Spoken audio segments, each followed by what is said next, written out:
नमस्कार दोस्तों। Hello and welcome everyone. मैं Piyush Patel profit from it की ओर से आप सबका आज की इस डिस्कशन में स्वागत करता हूं। और हमारा आज का डिस्कशन होगा किस प्रकार से कंपनी में शेयर होल्डिंग पैटर्न चेंज होती रहती है एक दशक में, 15 साल में, 20 साल में। इसे आप अगर एक्साइटिंग लैंग्वेज में कहना चाहो तो आप ये भी कह सकते हो, we are going to see how tiger is born. Tiger is born का मतलब ये जो भी आप आज की तारीख में बढ़िया बढ़िया कंपनियां देख रहे हो अलग अलग सेक्टर में, आपको आज लगता है कि ये जबरदस्त बड़ी कंपनी बन गई है, अपने सेक्टर की ये महान कंपनी है। पर हर कंपनी कभी ना कभी एक समय पे क्या थी, किसी की सोच थी, किसी के आइडियाज थी, और कंपनी को शुरू किया एक आइडिया को लेकर। प्रमोटर जो होंगे वो कंपनी के, उन्होंने सोचा होगा कि ये इंडस्ट्री आगे बढ़ने वाली है, कंपनी नहीं, राइट। ये इंडस्ट्री आगे बढ़ने वाली है, चलो इस बूम को कैश किया जाए। हम ऐसा करते हैं, इस चीज का मैन्युफैक्चरिंग प्लांट डालते हैं क्योंकि इसकी डिमांड बढ़ेगी आने वाले टाइम में। उम्मीद रखेंगे कि बरसों तक डिमांड रहेगी और ये कंपनी हमारी बढ़िया रहेगी। या ये सर्विस आज कहीं से नहीं मिल रही है, चलो हम ये सर्विस लॉन्च करें।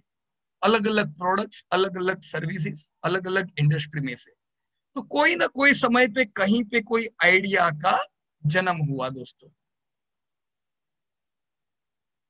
आइडिया आई, हो सकता है वो कंपनी शुरुआत में प्रोपराइटर फर्म भी हो इनिशियली, या तो फिर हो सकता है वो कंपनी पार्टनरशिप फर्म भी हो इनिशियली। तो एक दो मालिकों की कंपनी है, खुद का पैसा लगा हुआ है।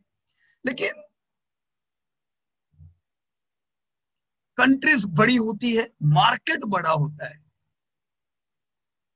जैसे इंडिया में 130 करोड़ लोग हैं। अब ये हो सकता है अगर कोई साबुन बनाने वाली कंपनी हो, वो ये सोचे कि 100 करोड़ तो मेरे काम की मार्केट है।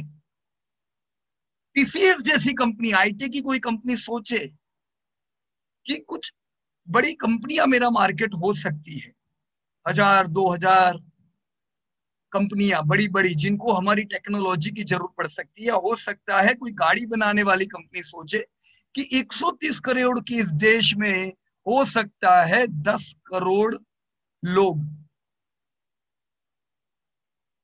30 करोड़ के परिवार रहते होंगे अंदाजे से। इसमें से हो सकता है अगर मेरी प्रोडक्ट मास के लिए है तो 10 करोड़ मेरा मार्केट होंगे। प्रीमियम प्रोडक्ट है तो लिमिटेड, पर उसके भाव बड़े होंगे, राइट। तो आइडियाज हुई लिमिटेड, एक दो लोगों ने कंपनी शुरू की। हो सकता है वही कंपनी आगे बढ़ के प्राइवेट लिमिटेड का रूप लेती है। अब जितनी भी कंपनी आप देख रहे हो उनकी हिस्ट्री पढ़ोगे कुछ तो कुछ इस प्रकार की होती है। कुछ दो तीन पार्टनर्स, एक दो लोग मिलके शुरू करते हैं, फिर इनको फंडिंग की जरूरत पड़ती है। और ऐसी कंपनियों में हो सकता है एक्सटर्नल फंडिंग आए। फंडिंग हो सकता है डेब्ट से आए, डेब्ट से भी ज्यादा, इतना बड़ा देश है। एक चीज है कि अगर मेरी सर्विस बहुत बढ़िया है, मेरी फॉर्मूलाज लोगों को आज नहीं तो कल पता चलेगी, कल बिजनेस बढ़ने वाले दूसरे कंपटीटर आएंगे, वो लोग अगर मेरे मार्केट को ले गए तो मुझे जल्दी आगे बढ़ना पड़ेगा। आगे बढ़ने के लिए, एक्सपांशन के लिए फंड चाहिए। Fund fund fund is everything. तो फंड हो सकता है एक्सटर्नल फंड आए डेप्ट के अलावा। डेप्ट आता है तो चलो आज मैं इंटरेस्ट पे करता जाऊंगा। आप लोग सीखे ना बिहेवियर में कि डेप्ट आया और डेप्ट से मार्जिन घट गए, इंटरेस्ट पे करते हम लोग। लेकिन पार्टनरशिप किसी की नहीं रहती है, वो पूरा जो प्रॉफिट होना है वो कंपनी के मालिक का खुद का ही है। पर अगर एक्सटर्नल फंडिंग आया, एक्सटर्नल फंडिंग वीसी से जनरली आता है। ऐसी बड़ी अच्छी आइडिया वाली जो प्राइवेट कंपनियां होती है, वीसी क्या सोचते हैं कि ये जो कंपनी है ये एक ऐसी इंडस्ट्री में काम कर रही है जो इंडस्ट्री का ग्रोथ होना है। चलो आज मैं पैसे लगाता हूं और हो सकता है ये इंडस्ट्रीज आने वाले समय में आगे चले। अब ये इंडस्ट्री बढ़ेगी तो ये 3-4 कंपनी आई है ये इंडस्ट्री में जो अपने आप को बड़ा प्रूव कर सकती है। ये प्रमोटर है अच्छी आइडिया वाले, ये प्रमोटर है मेहनत वाले, ये प्रमोटर है कमिटेड, चलो इनके ऊपर दाव लगाया जाए। तो पहले उन्होंने इंडस्ट्री देखी, फिर उन्होंने कंपनी देखी, प्रमोटर्स देखे, और वीसी ने पैसे लगाए, प्राइवेट वेंचर्स आते और ये लोग पैसे लगाते हैं, तो इनका भी अंदर शेयर होल्डिंग बढ़ता है, राइट। तो डेप्ट से जो पैसा आया वो तो इंटरेस्ट पे करके और प्रिंसिपल पे करके कल खत्म होने वाली है डेप्ट।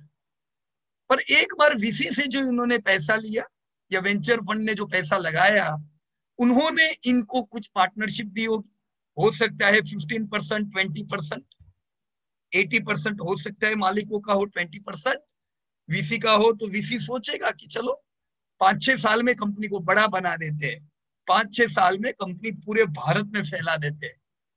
वीसी यहाँ पे पैसे डालेगा, उम्मीद करेगा 5-1 साल में मेरे पैसे बढ़िया हो जाए। ऐसी कई अलग अलग कंपनियों में वीसी पैसा डालते हैं और कई में फेल होते हैं। उनका फेलियर रेशियो बहुत हाई होता है, क्योंकि उन्हें प्रमोटर्स के बारे में बहुत ज्यादा पता नहीं, अभी तो इमर्जिंग प्रमोटर्स है। पर इंडस्ट्री अच्छी है, अच्छी आइडियाज है, तो उन्होंने पैसा लगाया। फेलियर चांसेस ज्यादा, लेकिन जहां पे सक्सेस होते अच्छे पैसे मिल जाते। तो ये होती है यहां से आपके शेयर होल्डिंग की कहानी शुरू। वीसी का पैसा लगा, 3-4 साल बाद आईपीओ प्लान हुआ, आईपीओ में अच्छे भाव मिलेंगे, हो सकता है। कई लोग बोलते पीयूष भाई ये वीसी है ना, पैसा कमाने के लिए आए हैं और आईपीओ में पैसे लेके निकल जाएंगे। दोस्तों मेरी भी यही सोच थी, पर मैं गलत था। लोग शॉर्ट टर्म सोचते हैं, और ये जो वीसी है इनके थिंकिंग एकदम ऐसे शॉर्ट टर्म भी नहीं होते। ये लोग पैसा लगाते हैं, यस आईपीओ में वो अपने शेयर्स कुछ देते हैं। आपने देखे पास्ट 10 आईपीओ का हिसाब निकालो, बारबेक्यू देखो, बर्गर किंग देखो, कहीं पे भी जो लोगों ने पैसे लगाए थे, नजारा देखो। मेरे को एक कंपनी बताओ जहां पे वीसी पूरा भाग गया पैसा निकाल के। नहीं होता है दोस्त ऐसा। वो लोग 5-5 साल से लगे हुए अंदर पैसा लगा के, वो लोग कुछ यहाँ पे प्रॉफिट बुकिंग करते हैं, ताकि यही फंड को वो दूसरी जगह पे इस्तेमाल कर सके। और कई आइडियाज होंगे, स्टार्टअप्स होंगे, राइट। तो आईपीओ लाते हैं, आईपीओ से कंपनी को और बड़ा फंडिंग मिलता है। होता क्या है, जो एक जमाने में 100% प्राइवेट कंपनी थी, वो वीसी के आने के बाद 80-20 हुई। आज हो सकता है ये कंपनी में 50% मालिक होंगे, बराबर ना, 20% हो सकता है अभी भी पुराने शेयर होल्डर हो, वीसीज हो, और उसमें और 30% कुछ और फंड हो गए। म्यूचुअल फंड्स हो सकते हैं, एफआईएस हो सकते हैं, रिटेलर्स हो सकते हैं, लोगों ने पैसा डाला, राइट। अब ये अभी तो शुरुआत है, अभी तो हम लोगों ने खाली तीर मारा है कि ये इंडस्ट्री में जैसा बरसों पहले तीर मारा होगा कि चलो रेस्टोरेंट में अपन पैसा लगाए, तो चल जुबिलेंट अच्छी लग रही है, लगाओ पैसा। आने वाले समय में स्पेशलिटी आई, कुछ लोगों ने सोचा होगा जुबिलेंट में बढ़िया पैसा कमाया है, ये भी बढ़ेगी, चलो लगाओ पैसा। कॉफी डे आया, चलो लगाओ पैसा।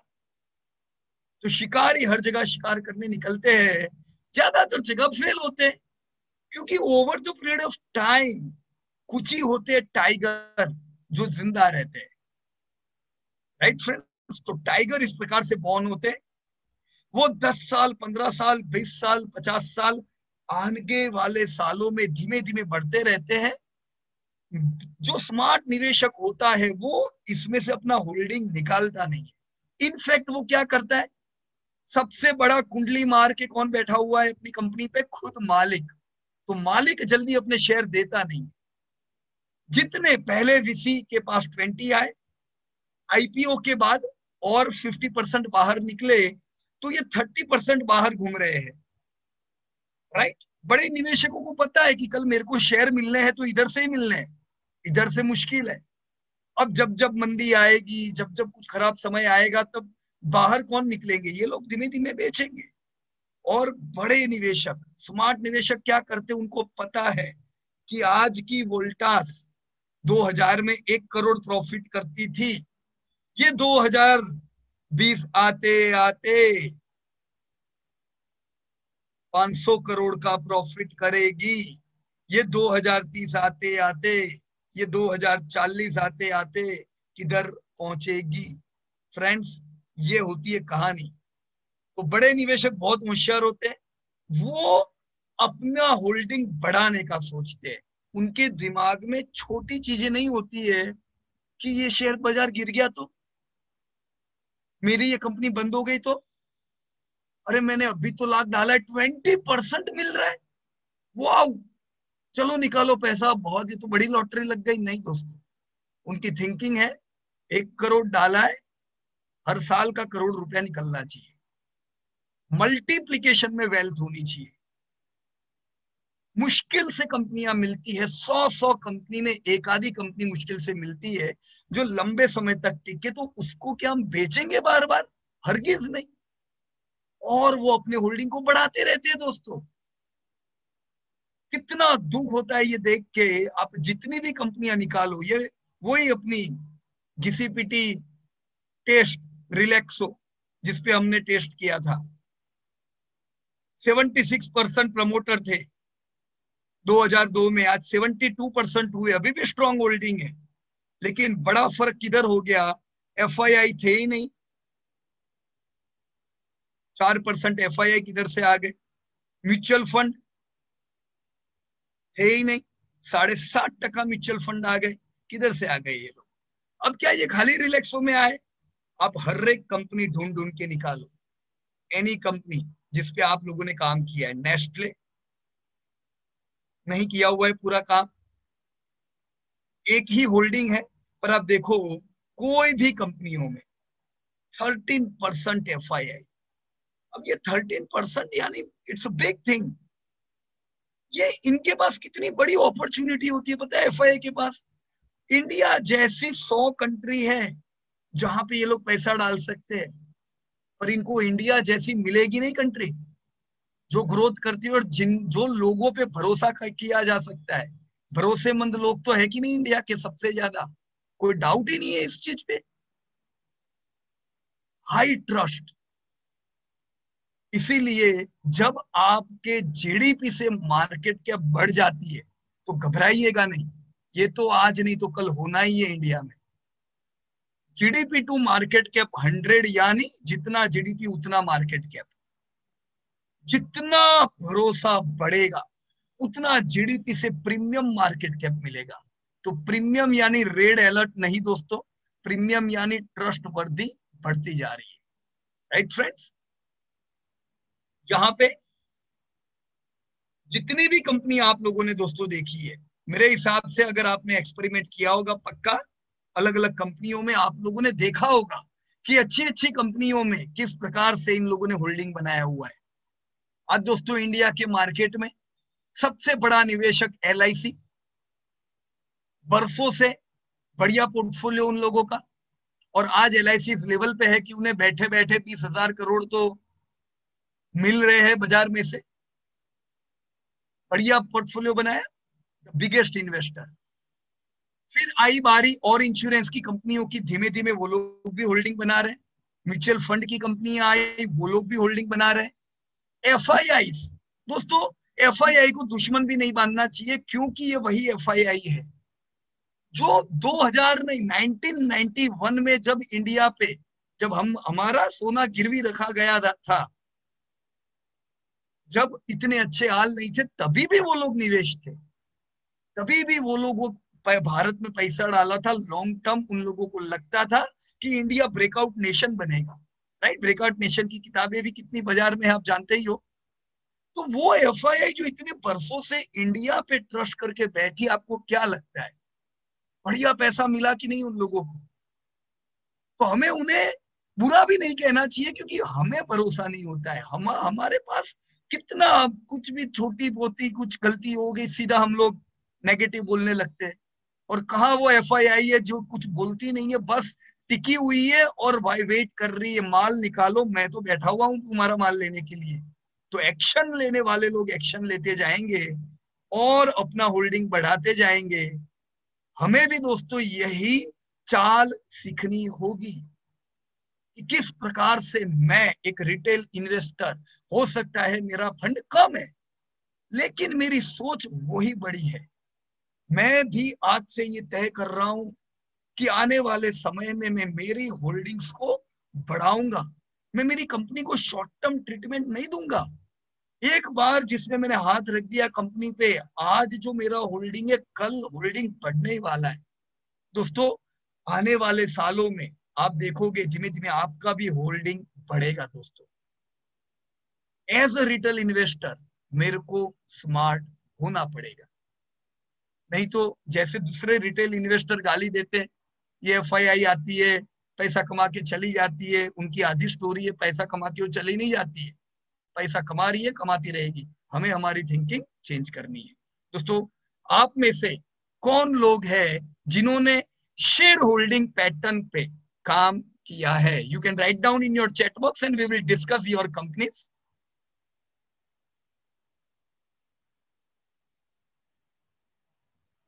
या विनोद भाई, sure we will do it. वैसे अभी तक क्या होता था कि मीटिंग लाइव होती ही थी, रूबरू मिलना सबसे होता था, लेकिन अभी जमाना चेंज हो गया है। तो जब रूबरू मिलना होता था विनोद भाई, तो आप जानते हो हम लोग भी दिल्ली में, आप एक बार मिले थे ना, तो उस समय भी टीम थी। तो जनरली हम लोग जो साल की एक बार मीटिंग रखते थे तो हम टीम हमेशा हमारे साथ रखते थे। पर अभी जमाना चेंज हो गया है, तो एक बार कुछ ऐसा रखेंगे। आपकी आइडिया बहुत अच्छी है, पूरी टीम से एक बार आप लोगों का रूबरू बात कराएंगे, बराबर ना? या गुड आइडिया विनोद भाई, वंडरफुल। या अब मैं आप लोगों से रिक्वेस्ट करूंगा, आप में से जो भी लोगों ने अलग अलग कंपनी पे काम किया है, just you can write down your companies name. मुझे बहुत खुशी होगी अगर आपने उनके रिजल्ट भी लेटेस्ट अपडेट कर दिए होंगे, क्योंकि अभी आप नया नया सीखे हो। तो जब नया नया सीखे हो तो रिजल्ट भी डाल दीजिए, नए नए रिजल्ट आ रहे हैं। तो रिजल्ट जब आप फीड करोगे तब आपको पता चल जाएगा, ओ माय गॉड, वाओ, देखो मैंने अभी रिजल्ट डाला और मुझे ये चीज जानने को मिली। Right? So this is the way we can learn. इसकी एक प्रैक्टिस कर दीजिएगा, रिजल्ट फीड करने की, ये कमाल का आपको नॉलेज देगी। Right friends?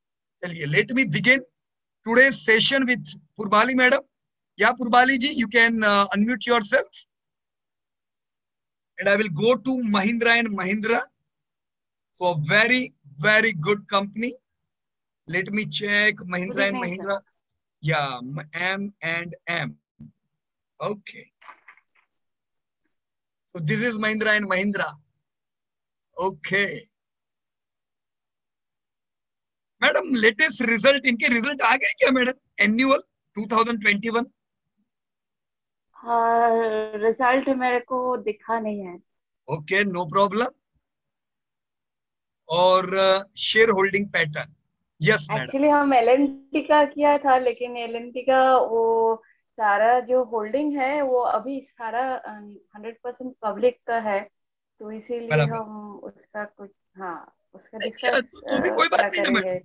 देखो, वहां हाँ, पे प्रमोटर नहीं है, पर पब्लिक में भी ये अच्छा, विभाजन तो है। वहां पे भी म्यूचुअल फंड होंगे, एफआईआई होंगे, बराबर ना? ओके। तो महिंद्रा एंड महिंद्रा में मैडम क्या समझ में आया? ये दो चित्र है आपके सामने, 2001 एंड दिस इज लेटेस्ट 2021, बराबर ना? या हाँ, हाँ। क्या बताओगे आप? तो यहाँ पे एफपीआई कम हो गया है। ओके, कितना था मैडम पहले एफपीआई 2001 जो में? टू था, एक मिनट, एक, सॉरी सॉरी, उल्टा हो गया। हाँ, 2001 में का, सॉरी सॉरी, या 2001 में नहीं था एफपीआई। अभी ज्यादा शेयर उसका ही है, एफपीआई देखिए, का। 2001 में सॉरी मैडम बहुत सॉरी, हाँ। 11% एफपीआई थे, 11%, एफ आई, हाँ, ओ एफ आई आई है ना? करके या रखा है, हाँ हाँ, एफ आई, तो 11% एफआईआई थे, और हाँ, आज की तारीख में 41% एफआईआई। राइट, तो ऐसा क्यों हुआ? अब महिंद्रा एंड महिंद्रा यानी इंडिया की सबसे बड़ी एग्रीकल्चर इक्विपमेंट की कंपनी, ट्रैक्टर्स राइट, जिनका राज 50% पे है, बराबर ना मैडम? हाँ हाँ, so no doubt about it, सबसे बड़ी एग्री की कंपनी, और इंडिया देश ही एग्री का है। तो ऐसी कंपनी में ये लोग अगर 40% अपना स्टेक लेके बैठे हुए हैं, तो इसका मतलब सीधा हुआ मैडम, ये तो एफआईआई की कंपनी हो गई है ना। प्रमोटर, म्यूचुअल फंड और रिटेलर और इंश्योरेंस तीनों को मिलाओ तब जाके एफआईआई जितने हम लोग बनते हैं। Right madam. हाँ। और तो नीचे या वो एसएएसटी का निकाला निकाला है वो डेटा। या ओके, ऐसे एसटी का ओके। हाँ। और नीचे उसके नीचे वो प्लेज का भी डेटा निकाला है, बराबर, गुड, लेकिन उसको समझ में नहीं आ रहा है। बराबर, राइट। मतलब कि देखिए, उससे क्या किया जाए, मतलब बराबर, I am not too sure of that.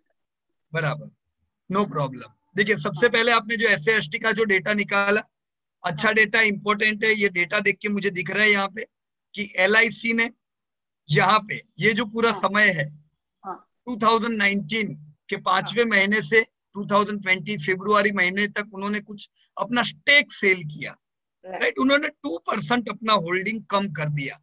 Right. करीबन 24 लाख शेयर्स उन्होंने सेल किए। अभी भी उनके पास कितने शेयर पड़े हुए मैडम? 8% स्टेक उनके पास है। हाँ तो बहुत बड़ा स्टेक है उनके पास। राइट, मेरे ख्याल से करीबन 1 करोड़ शेयर अभी भी उनके पास पड़े हुए। हाँ तो एक चीज तय है, एम अगर आगे वाले समय में आगे बढ़ती है तो 8% तो इन लोगों का यहाँ पे स्टेक है, और बढ़िया एक्विजिशन है इन लोगों का। हाँ। तो वो ऐसे एसटी से आप मित्सुबिशी ये ले जान लिया सकते है। हैं, या ऐसे एसटी क्यों ध्यान में रखने का। अब देखो, हाँ ऐसा नहीं है कि ऐसे एसटी को देख के हम कोई एक्शन लेने वाले, लेकिन हमें थोड़ा पता रहता है कि राइट यहाँ पे हमारे साथ जो दूसरे निवेशक है वो क्या कर रहे हैं, राइट। प्लस हो रहे, माइनस हो रहे। राइट, पुराने हम्म। निवेशक का हमें इंफॉर्मेशन मिलता है। राइट। जब भी कोई पुराना निवेशक अगर प्रॉफिट बुकिंग भी करे, कम हो ज्यादा हो, उससे कोई बड़ा हमें फर्क नहीं पड़ना चाहिए, लेकिन हमें थिंकिंग पता चल रही है कि बड़े निवेशक क्या कर रहे हैं। Hmm. Right madam. Right.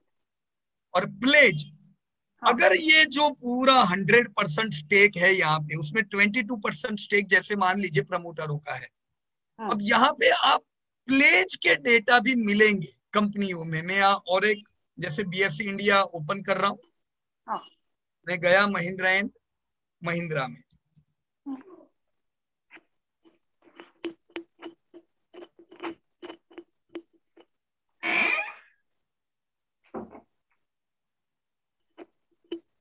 Right, कितना परसेंटेज प्लेज है मैडम? 1.34% दिख रहा है आपको? नंबर ऑफ अच्छा शेयर्स प्लेज्ड। अच्छा अच्छा। बराबर। तो प्लेज क्या होता है? प्लेज अपने शेयर को गिरवी रखना है। राइट, और ओके। इसपे से भी फंडिंग लेते हैं। हम्म। तो प्लेज बहुत अच्छी बात नहीं है। Right, right. लेकिन प्लेज तब रिस्की होता है जब ज्यादातर ऐसी कंपनियां जो जिनको फंडिंग नहीं मिलता है, तो वो अपना काफी हिस्सा प्लेज कर देती है। यहाँ पे 1.34 जो आप देख रहे हो, यानी ये कुछ भी नहीं है। ओके। बराबर है। पर कुछ कंपनियों में आप देखोगे तो कंपनी के मालिकों ने 50-50% हिस्सा अपना गिरवी रखा हुआ है, तो वो हाई रिस्क होता है। ऐसे केस में क्या होगा पता है?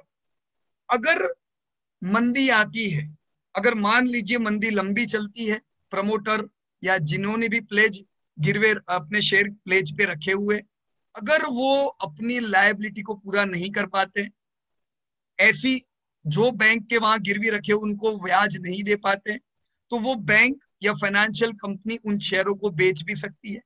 तो एक हम्म। बड़ा सेलिंग आ सकता है। राइट, वो बिल्कुल अच्छी चीज नहीं है। तो जहां पे बड़े प्लेज दिखे, उसे हम थोड़ा अवॉइड हमें करना चाहिए। अच्छा। बराबर ना? यहाँ पे हम कितना देखें तो, हाँ, कितना परसेंटेज को हम बड़ा मानेंगे? मतलब अबव फाइव प्रमोटर परसेंट का यहाँ पे आप देख रहे हो कि हाँ। उनका खुद का हिस्सा 20% जितना है अभी, और अच्छा। 20 में से 1.34% गिरवी रखे हुए। तो ओके। आपकी कंपनी पे उसकी इफेक्ट कितनी आती है? 0.25%। अब ये हाँ 0.25 से कोई फर्क नहीं पड़ता है, नथिंग। अब जैसे कुछ कंपनियां हैं, जैसे आरकॉम, रिलायंस इंफ्रा, ये सारी कंपनियों में बरसों से जबरदस्त प्लेज था, जेपी एसोसिएट। तो अभी हाँ बैंक अपना पैसा कैसे वसूल कर रही है, वो हर बार देखती है कब कब रैली आती है। जब जब रैली आएगी ये थोड़ा थोड़ा थोड़ा करके निकालती रहती है माल, राइट। जैसे यहाँ पे अभी हो सकता है इतना प्लेज ना भी हो, राइट, क्योंकि अभी काफी बेच भी दिया होगा इन लोगों ने।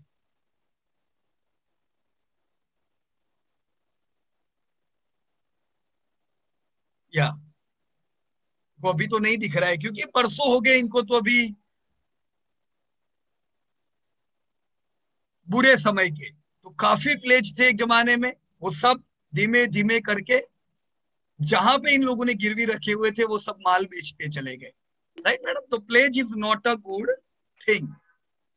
ओके, ओके, या थैंक चलिए, वंडरफुल। और साथ में मैं यहाँ पे आपका, अगर आपने एलएनटी का डेटा डाला हुआ है। हाँ, एलएनटी का डाला है, लेकिन मेरे को एक्चुअली वो पब्लिक का अलग हम्म, से हमने ध्यान नहीं आया कि वो उसको अलग से ओके, उसको कैटेगराइज किया हुआ है, तो राइट, वो मेरे से गलती हो गया है।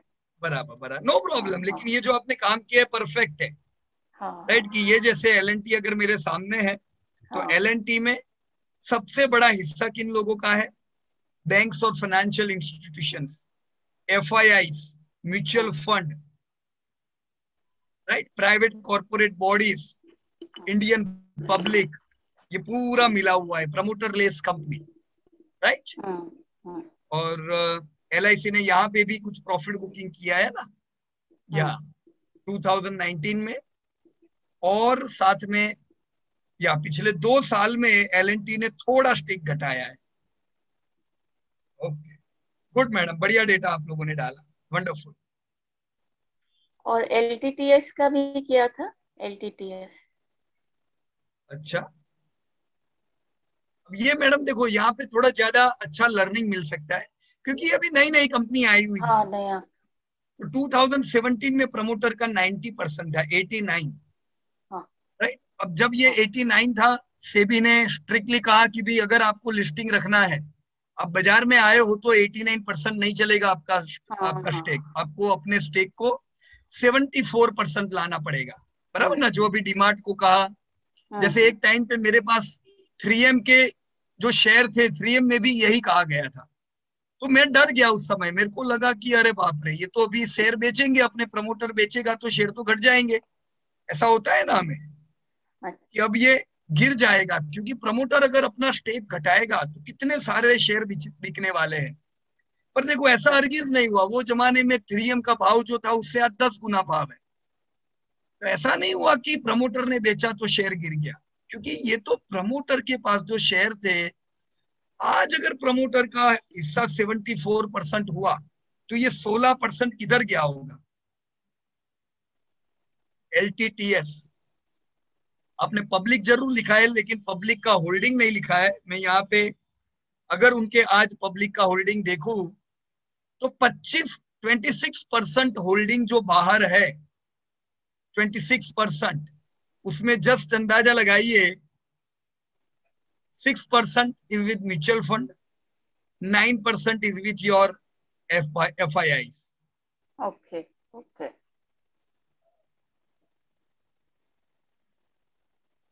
राइट। तो ओके। ये ये है हमको, फिगर, अच्छा, ये बराबर फिर ना। डालना पड़ेगा, ये हमको हाँ, चेंज करना पड़ेगा। हाँ। ओके, और एक सर, आपने वो जो वैल्यूएशन का दिया ना नया कंपनी का, जो 20% करने के लिए, हम्म, तो अगर वो ऐसे में उसका ग्रोथ कम हो रहा है, मतलब कि जैसे एलटीटीएस में अभी जो एस्टिमेट था करंट ईयर का, जो था 10% और 7% था, और ज्यादा नहीं है सीएजीआर ओवरऑल लॉन्ग टर्म में 13% और 14.5 था। तो इस केस में भी क्या हम 20% पकड़े, कि जो एक्चुअल है उसको उसको देखना है? कौन? एलटीटीएस का ही कह रहे हो मैडम आप?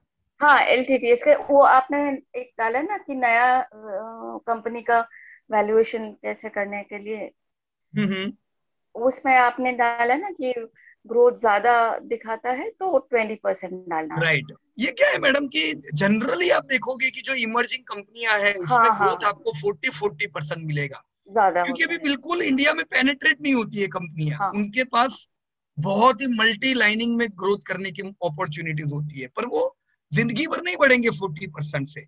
वो अभी तो 20% ही बढ़ने, अभी 40 बढ़ेंगे, पर फिर वो ग्रोथ उनका मैच्योर होते होते 20% आ जाएगा। तो अच्छा कहीं पे भी अगर आपको ज्यादा ग्रोथ दिखे तो भी 20% ही एस्टिमेट कीजिए, ओके। बराबर है। और हाँ, अभी जो इसका जैसे कम दिखा रहा है, तो हाँ, ये क्या हम ये वाला एस्टिमेट लेके चले कि इसके यही पीछे लेना थोड़ा पड़ेगा ज्यादा? मैडम, अगर 20 अच्छा से ज्यादा होता तो आप 20 लेते, ठीक ठीक पर कम है तो 20 नहीं ले सकते ना, ठीक ठीक बराबर है। ठीक है। Okay, right. तो ओके मैं ये पूरा बंद कर देता हूँ। यहाँ पे देखिए रिटेल इन्वेस्टर का पैसा खाली 6% लगा हुआ है एलटीटीएस में आज, बराबर। और लेट मी चेक हियर, चिंतन भाई। यस पीयूष भाई। क्या चिंतन भाई, विजय भाई है क्या मीटिंग में आज के, विजय बल्लूर? एक क्योंकि विजय बल्लूर का नाम इधर भी दिख नहीं रहा है है, एलटीटीएस के लिस्ट में। नहीं है। क्या बात है, बढ़िया स्टेक उठाया है ना विजय भाई ने तो। हाँ वंडरफुल वंडरफुल। बढ़िया बढ़िया बढ़िया, बढ़िया। बहुत अच्छा स्टॉक भी लिया है उन्होंने, तो हम्म, कॉन्ग्रेचुलेशन कह दीजिएगा। और पक्का। ये 100 शेयर को कभी भी बेचना नहीं है, बढ़िया पैसा कमाएंगे, राइट। Wonderful yes. वंडरफुल विजय भाई, बहुत खुशी हुई आपका नाम यहाँ पे देख के। चलिए, so let us move further. अच्छा, ये जो इनका नाम है ये हमारे ग्रुप में है क्या? हाँ है ना, अभी ढूंढो किधर है। मेरे ख्याल से बड़ोड़ा की मीटिंग में जो लोग थे लाइव, वो लोग जानते होंगे, okay okay right. Live workshop okay. जब हमारे होते थे। अच्छा okay, so okay thank that's good. और मैं पूरी उम्मीद रखूंगा कि जो भी हमारे बीच निवेशक है, अगर वो भी यही सोच रखे, धीमे धीमे अपने होल्डिंग को बढ़ाए, तो यहाँ पे आप लोगों के नाम जरूर हम लोग दिखने वाले हैं, बराबर ना। बढ़िया होल्डिंग धीमे धीमे बढ़ाएंगे हम सब लोग मिलके। गुड। यू। Okay sir. तो next thank let me check here, Ketan Patel. Yes Ketan भाई, let me check Apollo hospital. Good evening sir. Yeah good evening Ketan भाई, कैसे हो? बहुत अच्छे है, बढ़िया है। चलो मैं आपका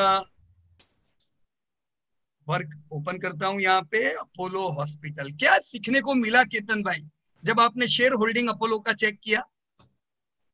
हाँ मतलब इसमें देखा तो क्या है कि एफआईएस इसमें धीरे धीरे अपनी स्टेक कम कर रहे हैं। हम्म। पुराना डेटा लिया हुआ है ओके 2001 से 2001, ओके, बढ़िया। और नीचे करंट ईयर का है। हम्म। और इसमें एफआईएस लगातार कम कर रहे हैं, और पब्लिक राइट। की भी होल्डिंग है ना, वो हम्म। भी कम कम हो गई। तो बढ़ कौन रहा है?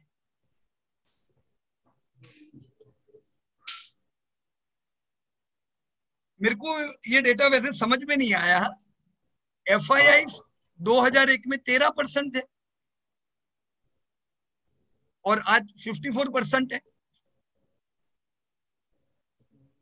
हाँ मतलब इसमें तो ऐसा ही था, तो ये मतलब ग्रोथ में कुछ प्रॉब्लम है निकालने में। हाँ, आपका हाँ ग्रोथ। फॉर्मूला क्या है? हाँ ये अच्छा, ग्रोथ। नहीं नहीं, ऐसे नहीं देखने का, यहाँ पे परसेंटेज मत देखो। देखो आपने डिवाइड बाय 5, इसको सीएजीआर नहीं देख सकते ना कभी भी यहाँ पे ओके, तो कौन सा फॉर्मूला लगाना है? तो इसमें कोई फॉर्मूला की जरूरत ही नहीं है। तो सिर्फ इतना देखो कि एक हाँ समय पे, जैसे मैंने भी आपको इसी प्रकार से बताया हुआ था, देखो सिंपल है। हाँ एक तरफ मेरे पास ये चित्र बन गया, ओके। राइट। और यहाँ पे मेरे को डेटा भी देखने हैं।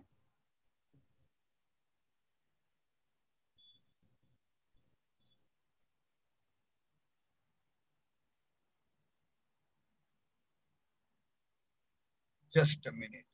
ओके,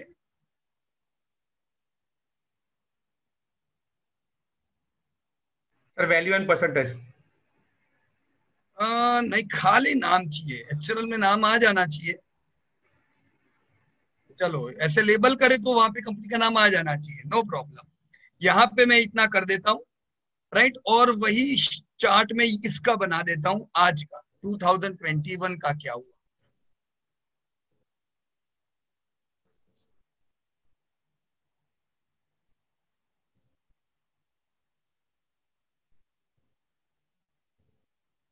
बराबर, ये हो गया यहाँ पे। अभी क्या डिफरेंस हमें दिख रहा है इसके दोनों चार्ट में। ये 2001 की कहानी, जब अपोलो हॉस्पिटल एक इमर्जिंग हॉस्पिटल थी, आगे बढ़ सकती थी, राइट। वो टाइम पे FII 13%,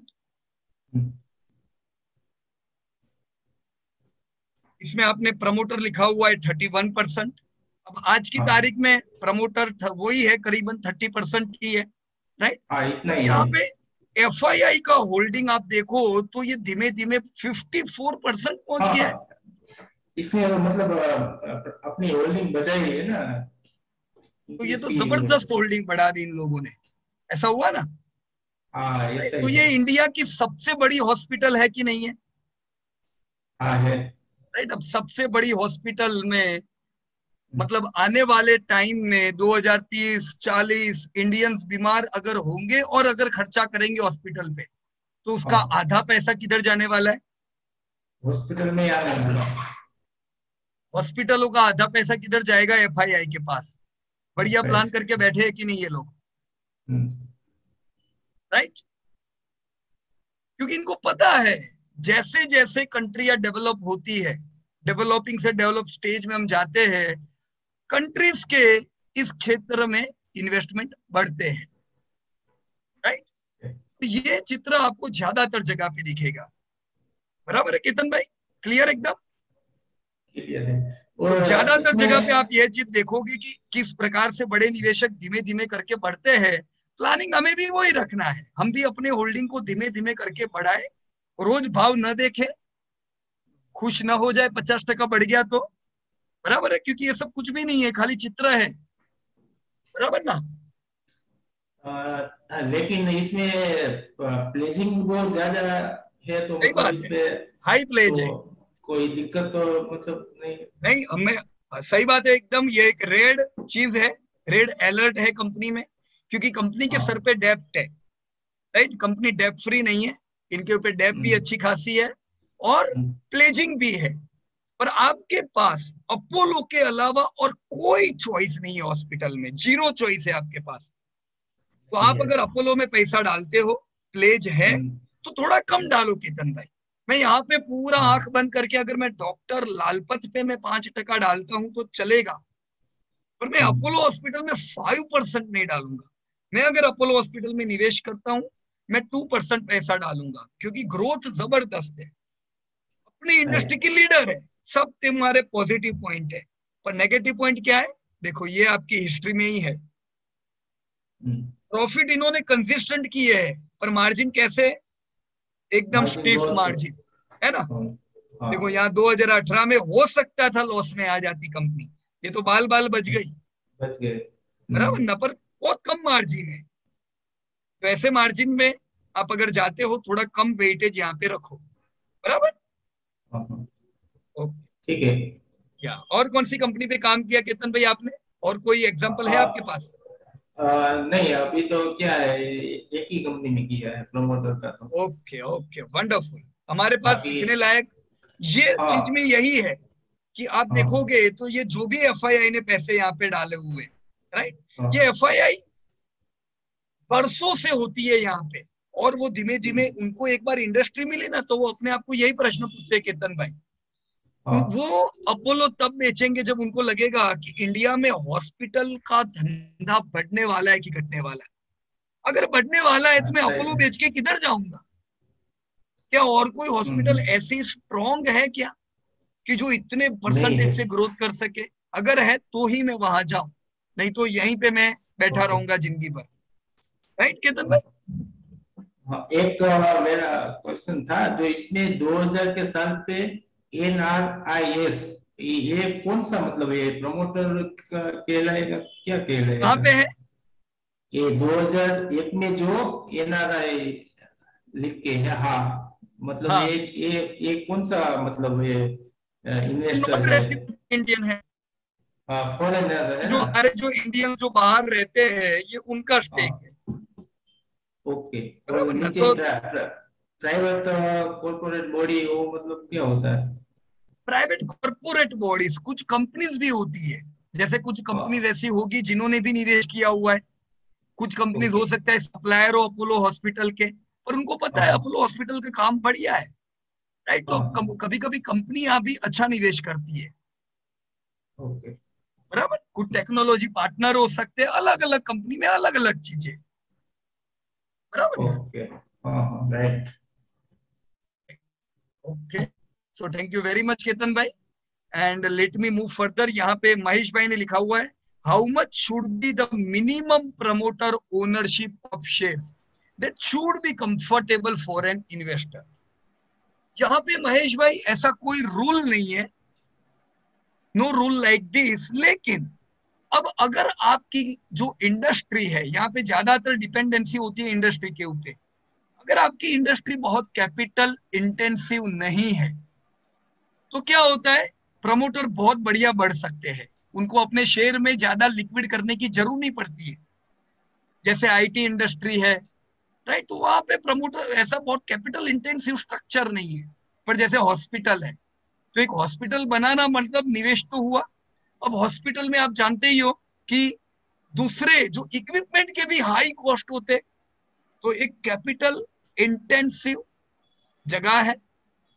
यहाँ पे प्रमोटर के होल्डिंग कम भी हो सकते हैं, बराबर ना। कोई मैन्युफैक्चरिंग कंपनी हुई तो एक डिपेंड, पर जितना ज्यादा प्रमोटर होल्डिंग उतना डिसीजन मेकर्स ज्यादा कंफर्टेबल रहते हैं, बराबर ना। तो प्रमोटर ओके, होल्डिंग मतलब बढ़िया हो उतना अच्छा है, लेकिन मैंने कई कंपनियां देखी है जहां पे राइट कम प्रमोटर होल्डिंग कम भी हो, और राइट। उसका मतलब मेरे को नेगेटिव होने की जरूरत नहीं है, राइट। 25% भी मैंने प्रमोटर होल्डिंग देखा है कई जगह पे, but they are very good companies.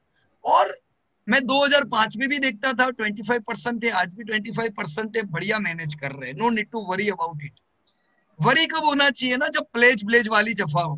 Pledge में थोड़ा दिक्कत हो जाती है, तो प्लेज वाली कंपनी से दूर रहे, राइट। सर, या अभी आपने महिंद्रा एंड महिंद्रा का कहा, सिर्फ वहाँ 22% था, करेक्ट करेक्ट, और इधर 20 ऑलमोस्ट 30% है अभी जो हम सही बात कंपनी है। देख रहे। तो अब हाँ इधर प्लेज्ड है, पर हाँ, वहाँ 22% होके भी is that good for growing? या महिंद्रा ओके, एंड महिंद्रा का 22% अपनी कंपनी में स्टेक है, करेक्ट। बराबर ना। पर महिंद्रा एंड महिंद्रा ने एक्सपांशन भी उस हिसाब से जबरदस्त किया है, जबरदस्त पैसा लगाया है इन लोगों ने अलग अलग कंपनियों में। आप सोचो, पिछले इतने सालों में जहां जहां पे इनको इमर्जिंग लगा कि हाँ पैसा और धंधा इंडस्ट्री में होने वाला है, उन लोगों ने आईटी में देखा पैसा लगाया। अब कहां से आते इतने सारे पैसे, बराबर ना। तो कंपनी हाँ को अपना होल्डिंग कम भी करना पड़ता है, इट्स ऑल राइट। लेकिन उन्हें हाँ, पता है कि मैं जो और बच्चे बना रहा हूं, जैसे उन लोगों ने टेक महिंद्रा कंपनी बनाई, करेक्ट। थोड़ा पैसा कंपनी का लगा, पर आज जबरदस्त वेल्थ बना रही है। उन लोगों ने फाइनेंशियल सर्विस की कंपनी बनाई, महिंद्रा एंड महिंद्रा, राइट। कही है, मेरे ख्याल से अंदाजित 100 जितने स्टार्टअप में उनका निवेश है, ओके, राइट। तो ह्यूज, बड़ा उन लोगों ने निवेश किया हुआ है, तो आने वाले टाइम में उनको इसके रिजल्ट मिलेंगे। अब कॉम्प्रोमाइज क्या किया है, खुद का स्टेक कम है, एग्जैक्ट। बराबर, बट इट्स ऑल राइट। ये नेगेटिव चीज नहीं है, ये उल्टा कमिटमेंट है, बराबर ना। Okay okay. नहीं सर, इसमें दो चीजें आती है। आर दे हाँ, at risk for take over? Hmm, take over company होने के लिए कोई रिस्क बढ़ता है क्या इससे फिर? बराबर है उसका। ये लोग ध्यान ऐसे रखते हैं कि इनको पता है कि जो कुछ ग्रुप है, अगर 5-6 ग्रुप मिलके हाँ उनका बड़ा स्टेक हुआ तो वो हाँ, ये कर सकते हैं। ओके तो मिनिमम एक मैक्सिमम लिमिट रखते हैं, जो बड़ा निवेशक होता है उसकी, वो उससे ज्यादा स्टेक नहीं बढ़ा पाता है। ओके। अगर उससे ज्यादा बढ़ाना है तो वो परमिशन चाहिए। जैसे आप देखते हो कई बार क्यूआईपी लेके आते हैं, हाँ हाँ, क्यूआईपी में ये लोग परमिट करते हो, ओके चलो नो प्रॉब्लम, तुमको स्टेक बढ़ाना है, हम तुमको 6% स्टेक दे देंगे बस, ओके लेकिन तुमको इतना प्रीमियम देना पड़ेगा फिर, ओके बराबर ना। ओके जैसे अभी एफएल में भी आया था क्यूआईपी, बराबर। Okay okay. सर, मतलब प्रमोटर शेयर होल्डर और प्लेजिंग, इसका बैलेंस कैसे रखे फिर?